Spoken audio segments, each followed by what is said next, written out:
Opa, the first time I met Opa was when I was nearly 22, and I can tell you it was the most wonderful thing in my life.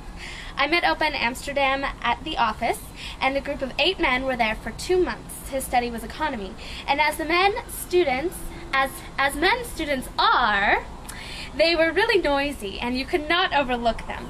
And they had taken with them a music player and music, of course. And so we could dance between 12 and 1 o'clock lunchtime.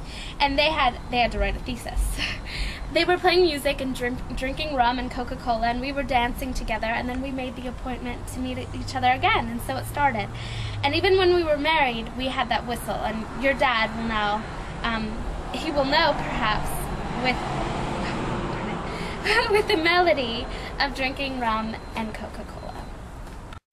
My parents loved Opa, but my mother-in-law did not like me, and that was a pity. They actually kicked Opa out for marrying Oma. They had friends with a daughter, and she was thinking that Opa will marry that girl. Opa and I were very happy together for all those years, and I still miss him. So my mother and father, they were always very much together. They were very tight. Traveled the world. They always put themselves, their marriage, in front of everything and ahead of the kids, they thought, because in the end we always have each other. And sadly enough, in the end, they didn't have each other very, very long time. My father died at the age of 66, and he had just retired for a week, really, when he had a heart attack. For a long time, she wasn't the same. And it took about 10 years, I would say, before she became herself again.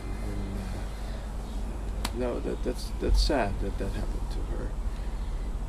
I guess the other thing is, this could be because of her, but it also could be because of her age. I mean, she's in her 80s now, and she's been through a war. I mean, we just don't even know what that was like for her. I mean, her country was occupied. I mean, she had friends who were taken away.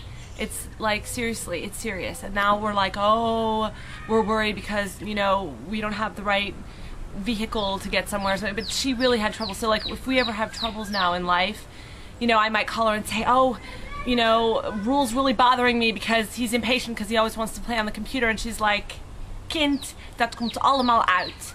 Dat is de bedoeling van kindertijd. Je moet gewoon even doorgaan. Het kind zal opgroeien. Which actually means it's all going to be okay. Kids grow up.